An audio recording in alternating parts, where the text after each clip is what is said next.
Todo el mundo ha escuchado que Venecia se hunde. Es una de las noticias climáticas más repetidas del mundo. La ciudad italiana, construida sobre una laguna, se hunde entre 1 y 2 milímetros por año y el nivel del mar sube a su alrededor, amenazando con sumergirla para siempre. Venecia es el símbolo global del hundimiento urbano, pero hay una ciudad en América Latina que se hunde entre 25 y 30 centímetros por año, no milímetros. Centímetros. Eso es entre 150 y 300 veces más rápido que Venecia, y en ella viven más de 21 millones de personas. Esa ciudad es Ciudad de México, y la historia de por qué se hunde es tan fascinante como alarmante. Deja tu like, suscríbete y comparte. Comencemos. Para entender por qué Ciudad de México se hunde, hay que retroceder al siglo XIV. En el año 1325, los aztecas, guiados por una profecía que indicaba que debían fundar su ciudad donde vieran un águila devorando una serpiente sobre un nopal, llegaron a un islote en el centro del lago Texcoco, en el Valle de México.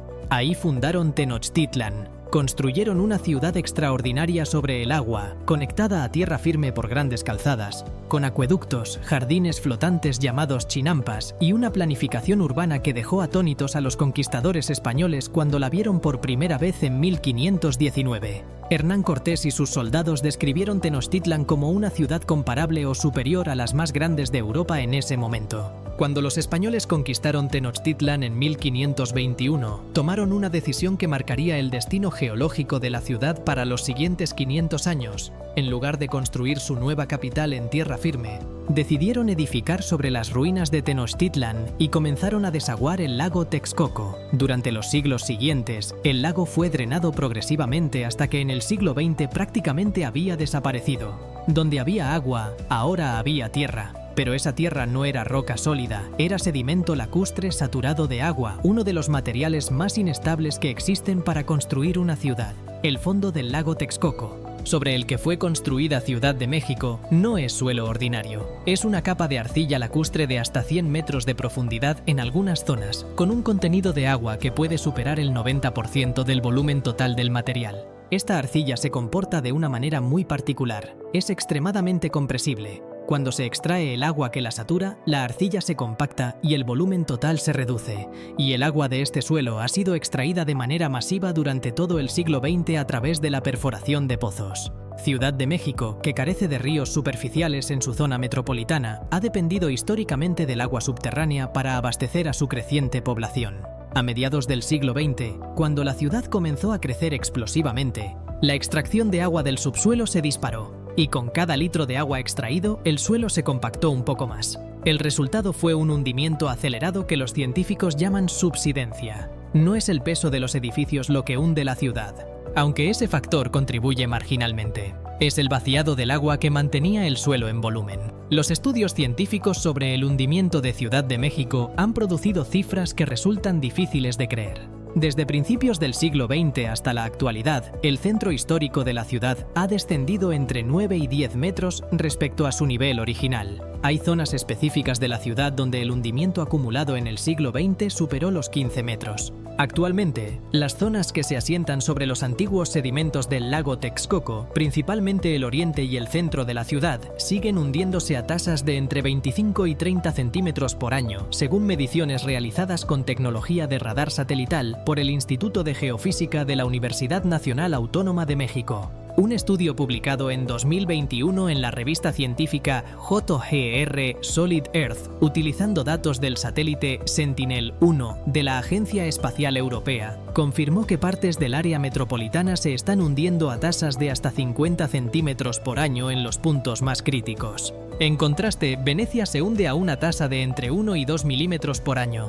La diferencia no es de escala, es de categoría. El hundimiento diferencial del suelo, es decir, el hecho de que distintas partes de la ciudad se hundan a velocidades diferentes, tiene consecuencias visibles en la arquitectura histórica de Ciudad de México. El Palacio de Bellas Artes, uno de los edificios más emblemáticos del país, inaugurado en 1934, se ha hundido más de 4 metros desde su construcción. Debido al peso extraordinario de su estructura de mármol de Carrara, el palacio se hundió más rápido que el suelo circundante, por lo que hoy está literalmente enterrado. Su planta baja original quedó bajo el nivel de la calle actual y lo que hoy funciona como planta baja era originalmente el sótano del edificio. La Catedral Metropolitana de la Ciudad de México, construida a lo largo de 240 años entre 1573 y 1813 sobre las ruinas del Templo Mayor azteca, presenta una inclinación visible a simple vista. Distintas partes de la catedral se han hundido a velocidades diferentes porque están construidas sobre estratos de suelo de compresibilidad distinta. Durante años, ingenieros trabajaron para estabilizar la catedral mediante la extracción controlada de material del subsuelo bajo las secciones que se hundían más lentamente, con el objetivo de igualar el hundimiento y reducir la inclinación. El proceso se conoce como subexcavación y fue una de las intervenciones geotécnicas más complejas realizadas en un edificio histórico en el mundo. Ciudad de México vive una paradoja geográfica e hidráulica única en el mundo. Se hunde porque extrae demasiada agua del subsuelo, pero no puede dejar de extraerla porque la ciudad necesita agua para sobrevivir. El sistema Cutzamala, uno de los sistemas de abastecimiento de agua más grandes del mundo, bombea agua desde presas ubicadas a más de 100 kilómetros de distancia y a una altitud 1000 metros más baja que la ciudad, lo que requiere una energía eléctrica colosal solo para elevarla. A pesar de este esfuerzo, el sistema provee menos del 30% del agua que consume la ciudad. El resto, más del 60%, sigue viniendo de los acuíferos subterráneos que están siendo sobreexplotados. La sobreexplotación significa que se extrae más agua de la que la lluvia recarga naturalmente. Y con cada año de sobreexplotación, el nivel freático baja, la arcilla se compacta más y el hundimiento continúa. Según el Instituto Mexicano de Tecnología del Agua, el acuífero del Valle de México tiene un déficit de recarga de aproximadamente 600 millones de metros cúbicos por año. Eso significa que cada año hay 600 millones de metros cúbicos menos de agua en el subsuelo que el año anterior. La ciudad se vacía por dentro mientras se hunde por fuera. Deja tu like, suscríbete y comparte.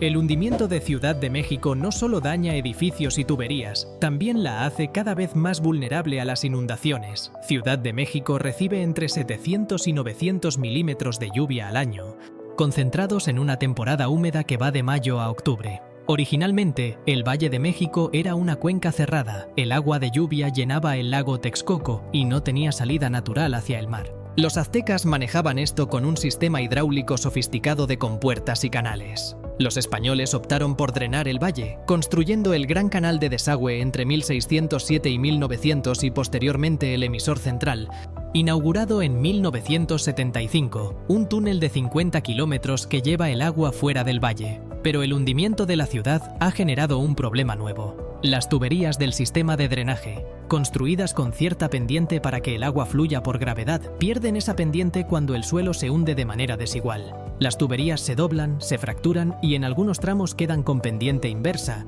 lo que significa que el agua ya no fluye hacia afuera sino hacia adentro. Durante las lluvias intensas, zonas del oriente de la ciudad pueden inundarse varios metros en pocas horas. Las inundaciones de 2021 en el Valle de Chalco, por ejemplo, dejaron miles de viviendas bajo el agua durante semanas. El hundimiento diferencial de Ciudad de México es devastador para su infraestructura. La red de tuberías de agua potable y drenaje de la ciudad pierde entre el 35 y el 40% del agua que transporta debido a fugas causadas por las fracturas que produce el movimiento del suelo. Esto significa que de cada 100 litros de agua que entran al sistema de distribución, entre 35 y 40 nunca llegan a sus destinos. En términos económicos, esto representa miles de millones de pesos en agua perdida cada año. Agua que además contribuye paradójicamente a mantener húmedo el subsuelo en algunas zonas, creando variaciones de compactación que agravan el hundimiento diferencial.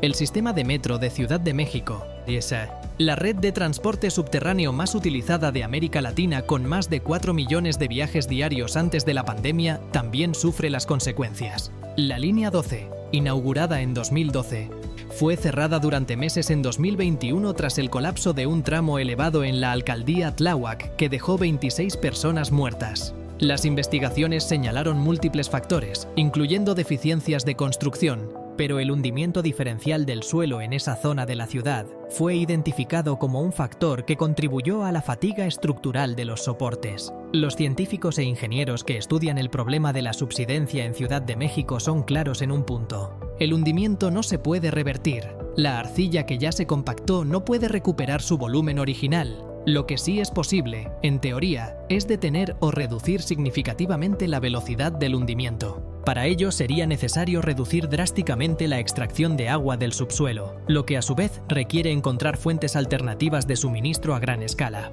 Algunos investigadores proponen la recarga artificial de acuíferos, inyectar agua de lluvia de regreso al subsuelo durante la temporada húmeda para compensar las extracciones. Otros proponen transferencias hídricas desde cuencas externas. La ciudad ya importa agua del exterior, pero la capacidad de los sistemas actuales está al límite. Un estudio de la Universidad Nacional Autónoma de México, publicado en 2023, proyecta que si las tasas de extracción actuales continúan, varias zonas del oriente de la ciudad podrían hundirse entre 20 y 30 metros adicionales en los próximos 150 años.